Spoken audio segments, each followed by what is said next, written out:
Good evening, San Diego SCPA families. I am glad that you are with us this evening, and I am also glad that I have Roxanne Hatfield and Dr. Gordon, our assistant principals, and of course, Richard Trujillo, our artistic director, and the folks who are back in the back room of this channel. I apologize for being late. You know, when your computer automatically shuts down because it's time to update, you can't argue with it, right? So I'd like to thank everyone for being here. I know that there are so many questions as we get ready to launch into the new school year. And there are so many feelings associated with our transition and moving forward. So I want to make sure that we are sharing what we currently have in front of us, that we are honoring your time and your decision-making framework, and that we are all in this together. I'm going to go ahead and start with what our outcomes are for today. And please feel free, our whole team is here this evening to respond to your questions. And so any of the questions that you type in, it'll just come up. And so Mr. Trujillo, Dr. Gordon, Roxanne are here to support anything that you may wonder as we move through the presentation. Okay, so without any further ado, I want to go ahead and get started and honors everyone's time. Give me 1 second to pull up our outcomes for today. So this evening, the goal is this. We want to update our families on the tentative reopening plans. At this point in time, the plans are opening for the first day on April 12th, 2021. I also want to clarify, there's a new survey coming out, and I want to clarify any ideas about what's in that survey so that you can make an informed decision.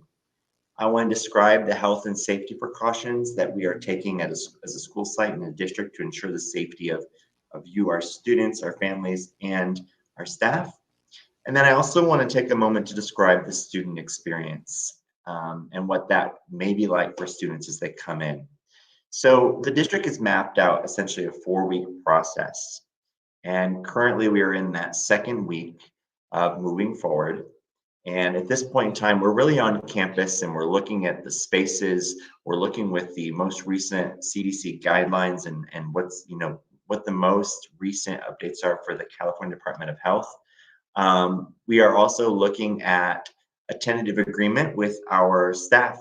And so that's a huge piece. I thank all of our teachers, all of our office staff members who have been diligent and open and transparent about what this process has been and what it means to return back to school to protect our students and our families and our teams, our workforce. So I thank everyone for, again, where we're in currently is a space for a tentative agreement to move forward. And I thank everyone who's been a part of that process because we are anxious and we are excited to get things moving forward.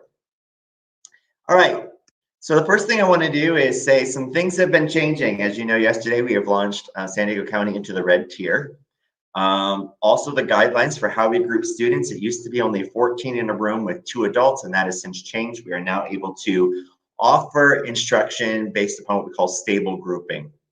And with stable grouping, that means that as long as we're keeping the same sorts of kids and following the rules from the CDC for honoring the 6-foot physical distancing, we should be good to go.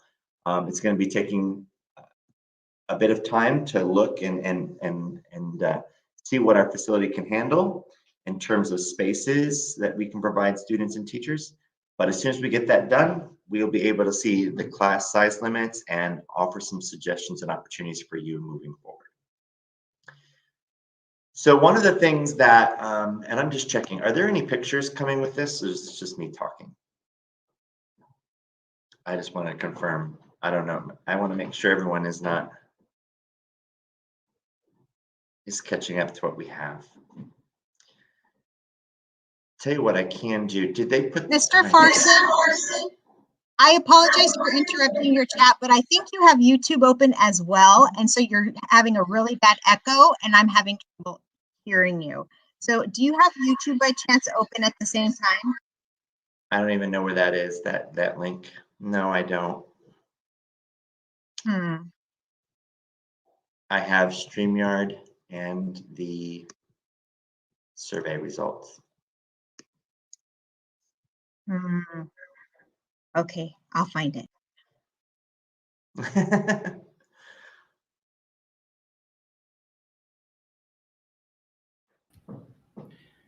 This is one of the beautiful things about being live.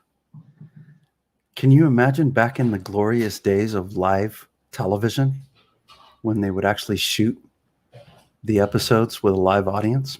That's what we're doing. That's what we're doing. How fun.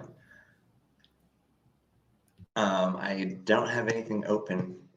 Do we have, is it possible that we can get the link to the presentation, however, to our families? Because I know there's a lot of pictures that can help make this presentation better for everyone.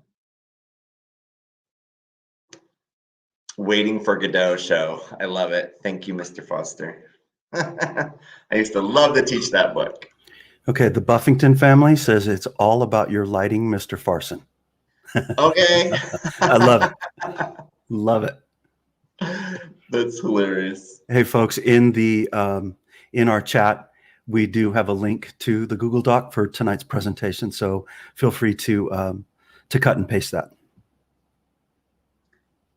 How is the sound? Give me a thumbs up. Are you guys hearing? Okay, it looks like we're sounding great. You know, it's probably Gutierrez. She probably has 18 different cameras and screens going on back there with her multi. Oh. She said she fixed it. She found it. So okay, we're good. You guys are cracking me up. Opulence and great lighting. Thank you guys for hanging in there for a moment. I love it. I want to go back to tonight. I have a survey that is going to be released, and I want to remind everyone that even though you've taken a survey, another one is coming out, and this is the one. This is the survey. Because, oh, there we go. That's the beginning of our presentation. We're winning. The survey that comes out this evening, if you do not respond by March 22nd, your student will automatically be assigned to the online only model. And so it's critical that you complete that response that survey as soon as possible. So what I want to do is kind of go over the survey. Is there a shot of the survey and what you're going to see this evening or no? No, we'll keep moving on.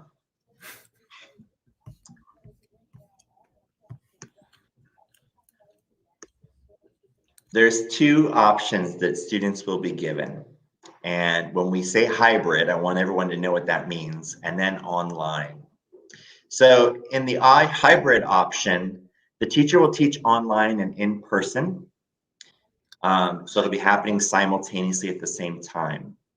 Students will attend campus instruction, so they'll come just like a normal school day starting at 8:30. They'll leave at 12:45. They'll have a grab and go lunch, and then they will leave. Depending on the number of students that select the on-campus option will depend on how many days a week our students will be attending school site. So it could be, for instance, that we only have less than 50% of our students. And so we'll have students showing up for live instruction 4 days a week with Friday asynchronous learning. If we have more than 50% of our students, it may be the case that we have A through L attending their instruction on site on Monday and Tuesday, and then M through Z on the school site on Wednesday and Thursday. So I do have images for that, and in the presentation you can pull it up and you can see the different views and the different options, because I know as I describe it, it's a little bit more complex than it really is. So I want you to see the pictures of this.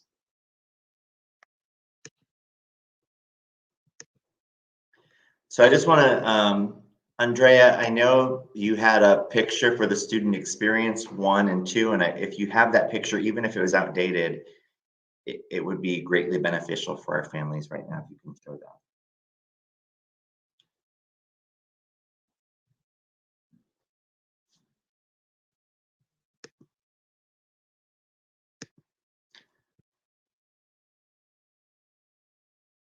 Okay, well, that one will work. So in this model, oh, there we go. So you can see in this case for student experience 1, this is if less than 50% of our students attend on-campus learning. And why is that? And that's going to be because we have to make sure that we can respect the class sizes and physical distancing for health and safety of our students and staff. So in this option, you're going to see students will attend class. They'll attend the first period from 8:30 to 10:30. The kiddos who opt to learn from home will stay home, and those who are on campus will be in that same classroom for that hour and a half. And they will do that Monday, Tuesday, Wednesday, Thursday, and again, Friday, everyone will have off, okay? Some of the questions that are coming out. So the survey is out now or will come out the 22nd. I have a copy of the survey this evening. My goal is to release the survey to you all this evening. And the survey from the last results there were 343 families of our 1,300 families. 343 families took the survey and 171 said that they were opting on site. Can I confirm that there will be no busing to school? No, I cannot confirm that. I don't know where that came from. I do believe that busing will happen. We are a dedicated magnet school. So those of you families that signed up for transportation in the beginning of the year, and you fall within those guidelines and parameters, we should be offering transportation. And so that will be an option. If the teachers will be teaching both, does that mean the teacher roster will be changing? No. So if a student is assigned 30 kids, they'll be teaching and say only 10 come into class, they're going to be teaching both at the same time. They're going to be teaching online, those students that are at home, and the students that are in the classroom. It's going to be a bit of a interesting learning curve for staff, but they'll be doing both at the same time. So 30 students will be receiving live instruction. Some will be in front of the teacher in the classroom, and the remaining will be behind their computers. Alphabetically, the groups, I can repeat them, but I just kind of pulled them up for an example. I used A through L and M through Z. When we get the student data, then we can actually be more concrete about when the schedule will be serving which students. Okay. In terms of, go ahead. I think, Mr. Farson, I'd like to just interrupt just for a moment. Families who are listening tonight, I think it's imperative that the big message that everyone needs to take home this evening is the survey. Please complete the survey, because based upon the survey results, all of our specific planning will be contingent upon those numbers. So you definitely want to share with your families and anybody who's not here this evening. Just have that at the forefront of everyone's mindset right now. Thank you, Phyllis, for that. I think I may be saying the 22nd. The survey actually is coming out today. It was supposed to come out on the 22nd and be due the 26th, but I got access to the survey today. So my goal is to get it out today, and I apologize for that conflict. I've been trained to say it's coming out the 22nd of March, but that is not true.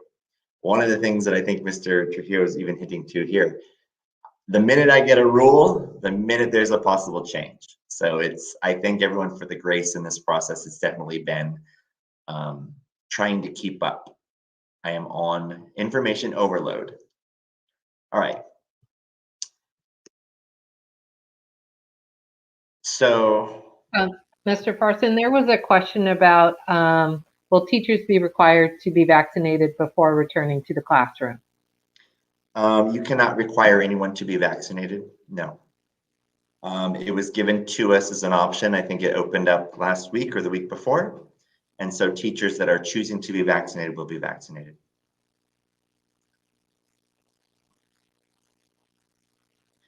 The survey is online and it can only be completed online at this point in time. It's done through you're going to need your student's ID numbers, and it's done through the district system. Or if you're having problems with that, you can just email me what your student's name is and get back to me that way.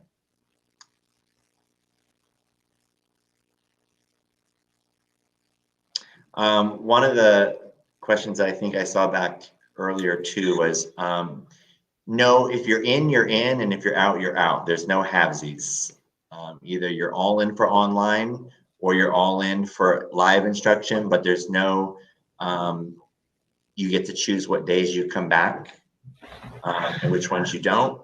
I will also say that when the survey closes,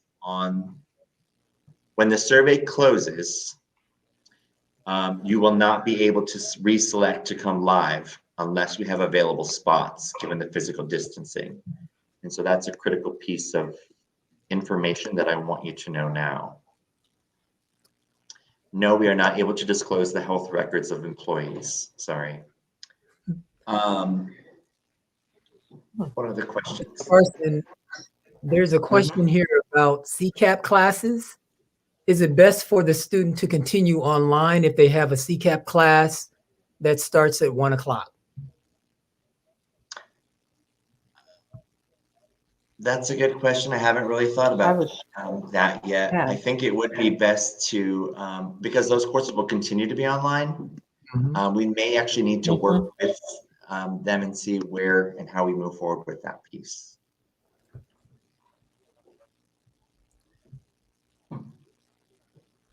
Any other questions?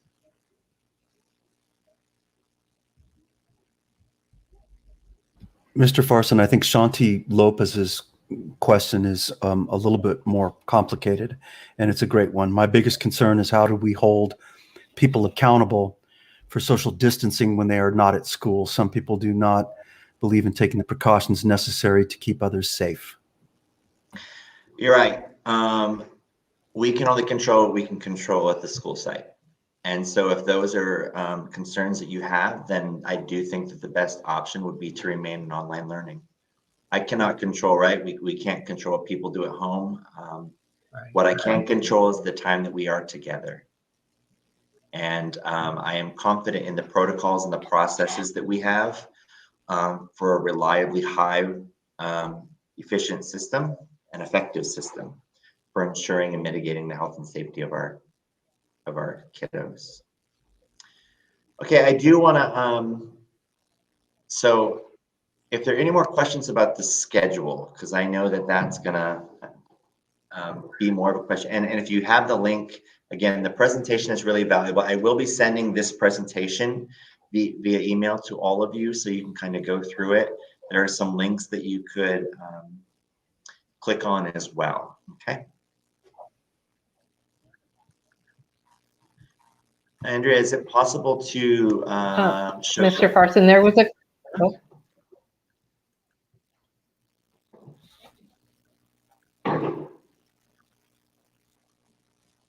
is there a question?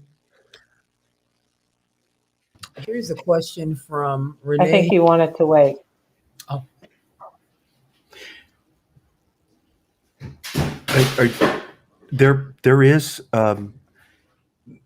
There is information regarding contact tracing that's going to be happening at school sites.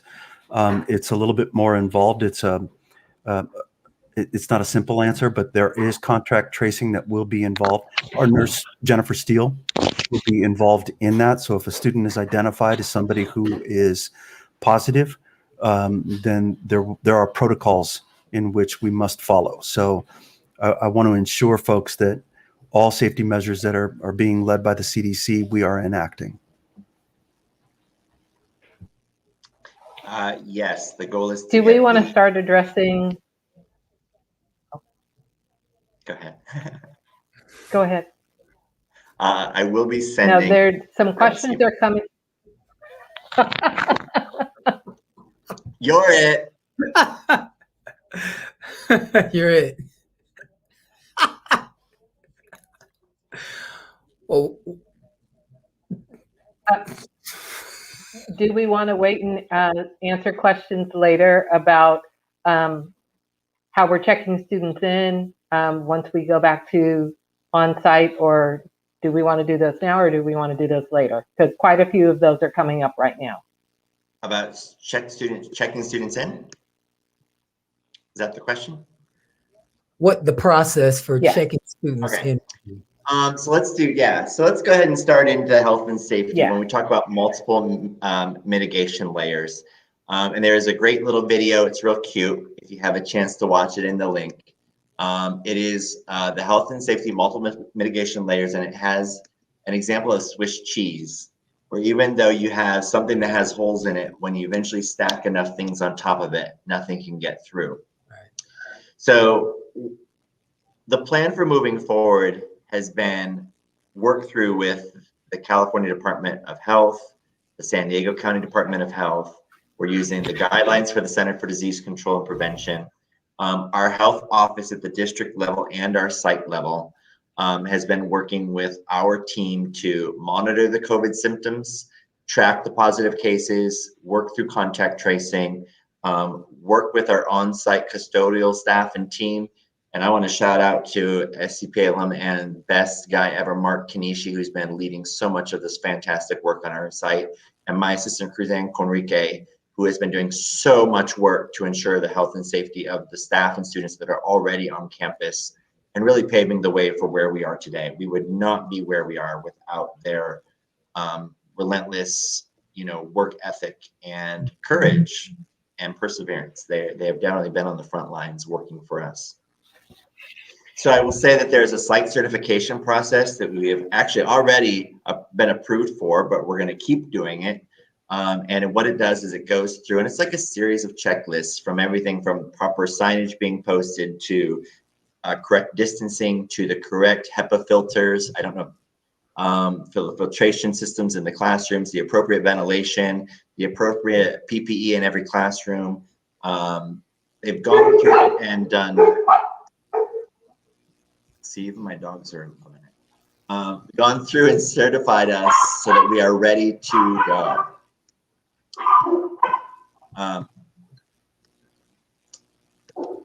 You guys will have to excuse Mr. Farson's dogs. What they're saying is, this is the 50th time we've heard it today. And they're saying to him, please, boss, owner, dad, do you have to keep repeating it? There was a question about state testing. Is it happening this year? Yes. CAS testing will be happening this year. We aren't totally positive when we will start the window, but we will inform families when testing does start. This is Nina. I don't know if you know, but Nina is an SCPA rescue dog. I think 3 years ago. So actually, they might be seniors now. The 8th graders who brought me this dog as a rescue during a storm, I still have her, and she's just spoiled to death, and she just wants to be a part of everything that is SCPA. So she was yelling at me that she wanted to be part of this call. All right, let's get going. Student experience, because I think this will help influence your decision-making process. So the first thing is, every kiddo is going to have to check in, have their temperature check-in every day, taken every day, and complete what we call a clear pass. They can do it on their phone, or we have a paper version. So every day they're going to have to do this COVID symptom checker, right? And it's like, do you have a fever, chills? What was your temperature? And that'll have to be done and shown to someone at the front gate every day before you come in. Student masks. Students will have to be wearing masks at all time. You may never take them off of your face unless you're going to actively drink water outside of the classroom. So at all times, masks must be worn. Physical distancing is at least 6 feet. And I have a little picture of a classroom that's kind of all set up in there. With no circumstances can student seats be any less than 5 feet. Okay, and the reason why you may go into 5 feet is because we do have barriers up as well. There are additional air purifiers in classrooms, so the HVAC also has a filtration system within our school system, but there are additional portable air purifiers in classrooms. There'll also be baby wipes and whatnot for students to wipe down their spaces or anything they may touch. One thing we do know about this this disease or this virus is that it is not necessarily spread by readily touching things, but it is very much airborne. So the mask rule is a very serious one. Even when teachers are alone in their classrooms, they must be wearing their masks at all times. And you think of it like if someone smokes, even though they're smoking and then they leave, you can still smell the smoke for a long time because it hangs out in the air. The need for the CDC guidelines for disinfecting services is no longer true. So now we just need to clean surfaces. And so we're using like baby wipes to wipe down surfaces. We don't need to disinfect it. We just need to clean it. So your student coming in will have their daily temperature check. They'll be showing us as they come in. They'll be wearing a mask. They will be in classrooms where they're situated at least 6 feet. Their seats are 6 feet apart from everybody. They may not be necessarily in the most conducive facing one another for collaboration and group work, but they will be at least in the area of teacher to monitor and review. Specifics around performing arts classes are still in play. PE instruction, physical education instruction are still in play. I do have a list from our VAPA, our Visual Arts and Performing Arts District Office regarding music classes that we're still working through. And then the very specific examples of how kiddos are, what gates they're using and how they will safely exit and enter the classrooms are still being worked out. So that is where we are in the student experience. There will not be after school clubs. There will not be things happening on after that 1 p.m. You grab your lunch and you go. It's more of a, you get in, you do your business, you get into learning, and then you're gone. You have to leave. Everything that is asynchronous during that flex time period of the day must be online. So for kiddos, they leave their class at 1, and then that chunk of time after is going to be online synchronous small group tutoring, small group instruction. So they will be leaving at around 1 o'clock, probably by the time the bus is in. Questions about the student experience?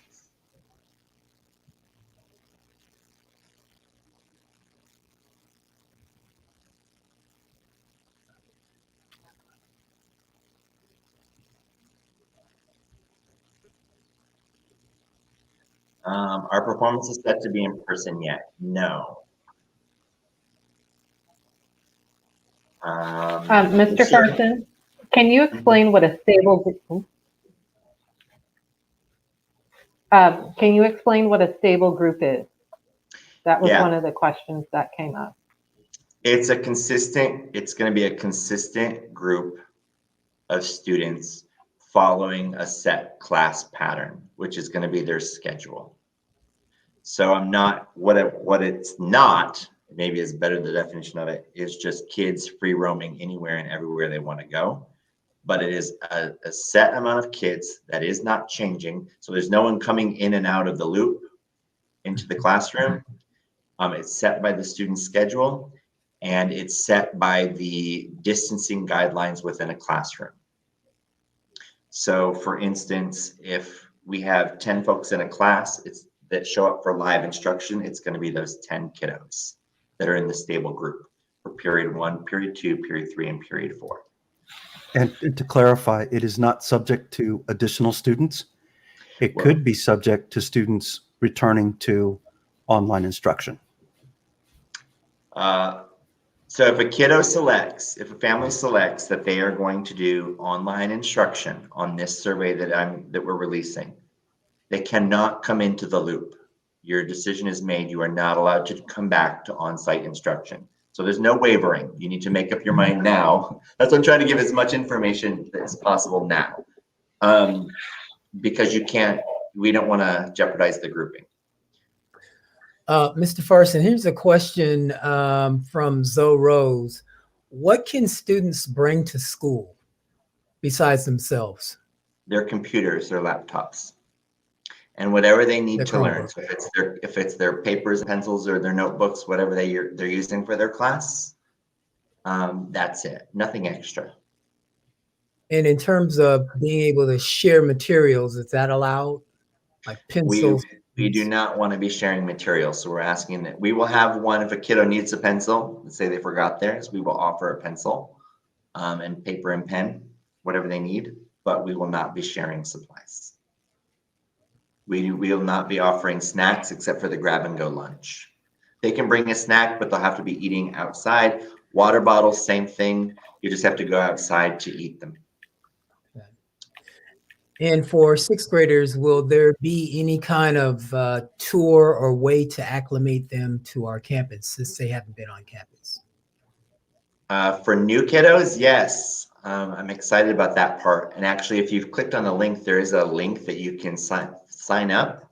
We're asking that families who have kiddos that have never been to our school site and are new to SCPA. We have 2 self-guided tours, so we're not allowed to take you on the tour, but we are allowed to give you access. We'll give you a map, and we'll be able to explain a few things when you come up, but you'll be able to walk through and see where your classrooms are. And that will be on April 6th at 1:30 and 2:30, and on April 8th.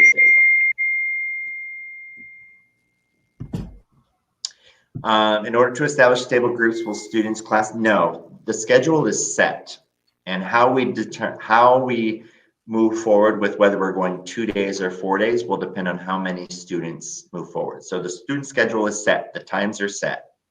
Do you bring your own computers? Yes. Well, the computer that the district provided you. So, good to see you, Josh Perry. Will seniors have an in-person graduate? Girl, I can't even open the school yet. You're asking me about graduation. I don't know yet. That's still in our thoughts. We are working on what we can. I have some possibly exciting options ahead of us. We're just fingers crossing it at this moment. I do want to address Liz Buffington's question. And Liz, with regards to the different disciplines and the different chairs, yes, kind of, to answer your question. Dance and music specifically have certain guidelines that have already been put forth. We are going to get some clarification surrounding all of those things. And I do believe that this team, along with instructions that come specifically from the departments, will help inform students about what that will look like. And I see, Stephen, when it comes to the arts portions, it's kind of the tricky part too. So one of the things we have to rely on is this. It's one of those chicken and egg scenarios. What the arts classrooms will look like will greatly depend on the number of students that are coming onto campus. So a dance class, for instance, with say 6 kids in it would be safe, but a dance class with 18 would not be. And so we have to think about how we're going to reschedule and not reschedule, but create the schedule. At this point in time, I do not believe any changing for PE, anything. The locker rooms will not be open. It'll just be in your class. So there will be no changing for PE. Mr. Farson, a question regarding a family that did not pick up a computer because they were using their own desktop at home. What is the next step for them? We will have a device for them that they can check out. Absolutely. Well, we don't necessarily know. I mean, part of what I don't know is I do not know specifics around performing arts instruction and PE instruction. I do not know specifics about music instruction at this time. I wish that I did, considering we are the School of Creative and Performing Arts, and that's what I know most of us are here for. But this time, I do not have I don't have anything that I'm comfortable in sharing with. Right now, we're just in an ideation stage. Exactly. I'd like to interrupt just for a moment. Miss Kier Hines, I believe is the right name. You know, the thing is that the survey is critical, because the survey is going to give us the right amount of information regarding numbers so that we can plan effectively. I would suggest, and this is just my suggestion when it comes to dance, I would suggest that if you would prefer in-person instruction, that you go with that. You can always remove yourself from that decision. You just can't return back to it should things change down the line. So that first decision, as Mr. Farson has said, is critical. If you opt not to attend, that will be your option period. If you opt to attend and decide that it is not comfortable, you can go back to online learning. Yeah. Everyone at SCPA will have the same schedule. I don't know if that, Noel Smith, that's answering your question, but everyone will be everybody at SCPA. And we would be, if we have a large number of students returning for on-campus instruction, we'll be dividing the campus in half, and we're doing it alphabetically so that siblings could have the same schedule.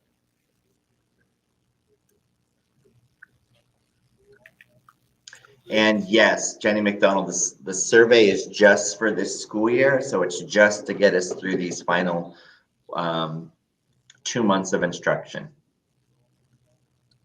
Because we start back in person on April 12th, and the last day of school is June 15th, I believe. So we have 2 months left. And yes, that did make sense, Richard. That was a good option.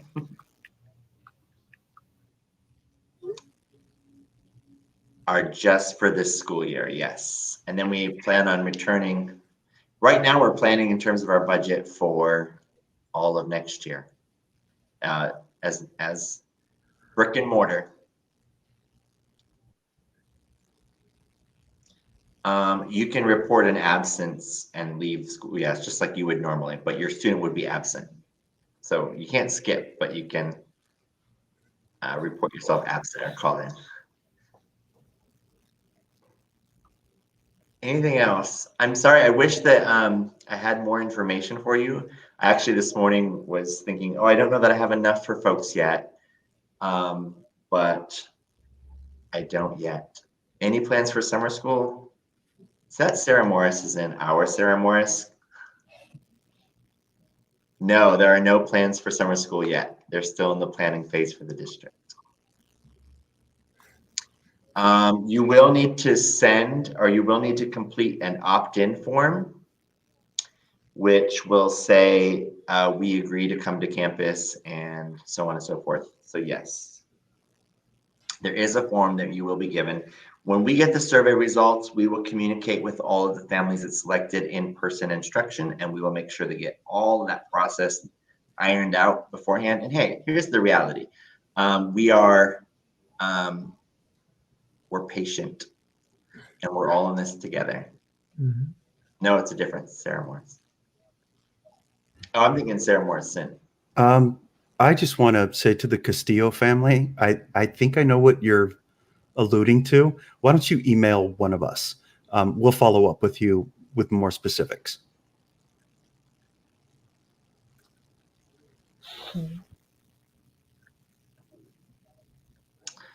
We will have extra masks available at school. Yes. Dance summer intensive. Girl, I'm trying to get through these next 2 months and you're asking about summer. I love it. I love it. We are going to be trying, let me tell you. We're going to be trying to continue as soon as we get permission to do anything that we can. You know that we will be. Mr. Farson, here's a question from Sandy Coronella. Mm-hmm. If a teacher or a student in a child's class gets COVID, will parents be notified? And if so, how? Will there be contact tracing? And how will this work? Yes. I'm not sure of the specifics. I'd need Nurse Steele to do that, but I do know it would. So there's so many circumstances that are looked at by our nursing department. And to be honest with you, it's whatever's happening at the county health office is working closely with our health office. And so that communication loop and informing families all is part of the San Diego County Health alongside Nurse Steele. So in terms of the specifics, I can only say, yes, you will be notified. You will be notified by Nurse Steele, probably with a phone call. And the last part of that question was, is contact tracing? Absolutely. Because contact tracing will also let us know if we need to shut down the entire school or one class or two classes, so on and so forth. Mr. Farson, who's the best contact regarding transportation issues? I'm looking at Roxanne Hatfield. Who should they? Oh, LaShawn White. Yeah, LaShawn. For our side, it would probably be best just to contact LaShawn White. Mhm.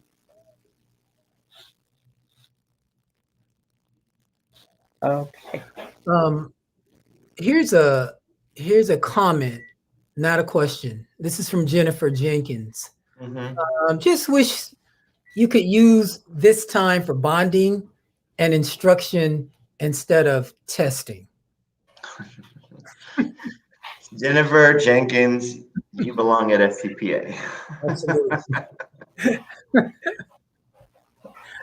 You're in the right place. Absolutely. Great comment. There's a lot of questions about transportation, and that's one thing that the site doesn't really control. Roxanne, should I be directing things or questions like that to the district office or through LaShawn White? It would probably be best to go through the district office. Mm-hmm. Okay, Yeah. so that phone number there, there you Perfect. go. To be clear, the site does not do anything with transportation. The transportation is all handled through the district. So in the beginning of the year, when you're doing enrollment and you fill out the application form, and then they determine a spot, it's all done through them. Spencer Kearns, great question. And hi, Spencer, by the way, we miss you. How will stable groups work if the 10 people in the group have different periods, 1 through 4? Because a stable group is not the same as a cohort. So a cohort would be the same 10 kids in all 4 groups. But stable groupings are going to be at least the same group of kids. So it's going to be that same. So let's say you had 10 people, the same 40 kids that you're interacting with every day instead of just 10. So however many kids you have in your 4 periods is how many are in your stable group. And again, guys, families, this is why we're really stressing the survey is so critical, because all of that grouping will happen once we know who's coming back. As soon as we have those numbers in, we can begin that work. The district survey does say that they are not providing transportation except to dedicated magnets. And so it's going to be a rolling basis as we move forward, and dedicated magnets. SCPA is a dedicated magnet that serves the entire district. And so we will be on that first rollout of transportation.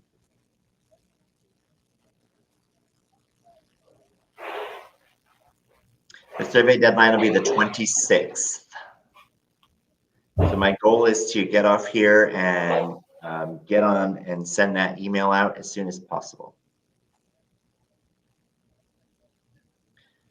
On how and when to get supplies.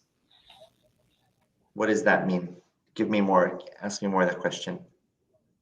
Richard, were you following that one by chance? I was looking at that one, and then I'm wondering, we do have some supply distribution dates and times that are currently being coordinated with Mr. Mark Konishi and Dr. Christian Gordon. So that's a separate question. If you need to email one of us separately, you can email myself, Dr. Christian Gordon, and Mr. Mark Konishi, and we can get back to you. Yeah, the survey is actually everything. That data point is going to be really, really important, because we can't move forward and letting you know like what your groups are, what your performing arts classes are going to look like. All these pieces are still up in the air. It is a crucial piece. I know. I love puzzles, and I love chess, but this one has gotten me a bit of a headache. I'm not gonna lie. Yep. And with that, I mean, I don't want to transition us, but we're coming up on an hour. I just want to say to our families, we love you so much. We support you like crazy. I do want to say that our boss, he would not bring this up, but I'm going to. He's having a bit of a tension headache because he's been at the computer for about 11 hours straight today. So if we can answer any questions in the next 4 or 5 minutes that are pressing, by all means ask them. If not, feel free to email any one of us. We'll be more than happy to follow up with you. Yes. And is this where I say happy birthday, Mr. Trujillo? Happy birthday to you. Happy birthday to you. Happy birthday, Mr. Trujillo. Happy birthday. Birthday to you. All right, Richard. Yes, the P is for Patrick. Thank you. Richard Patrick Trujillo. The young age of, what are we, 23 today, Richard? Hey, listen, I have no bones about how old I am. I'm 54. And Own I'm it. very, and I'm owning it. I'm very proud to be 54. Thank you. And thank you, everybody. Well, you guys, I apologize for the rough start, and I'm glad that you joined us. I'm sure it's good to see so many. I'm putting names with faces. I can't wait to be back on campus. I'm not gonna lie, I'm excited and I'm scared, but I'm excited. I'm happy, and I'm just nervous for everyone coming back. And I do know that when you get back on there, things start to get in the routine, and you're like, okay, we got this. And you feel safer when you're there. Thanks everyone for joining us this evening. I'm going to get that survey out as soon as I can. To be honest with you, if I don't get it out this evening, it's because I don't have it translated in Spanish, and I'm still working on that piece. So I need to get you that survey, and I will get it out to you as soon as I have it translated. Thank you, Dan. Oh, I miss you, Lorraine. Thanks, Day. Thanks, Monica. We thank you guys for being with us and trusting us this entire process. It's tough. Hi, Gina. So good seeing everyone. Before April 12th, yes, with more information. Absolutely. We will have another one. Definitely. Thanks, everybody. I appreciate you so much, and I hope that you have a wonderful evening. Stay healthy and be kind to each other. Take care of each other. We're all we got. We love and miss all of you. Yes. Can't wait to get back.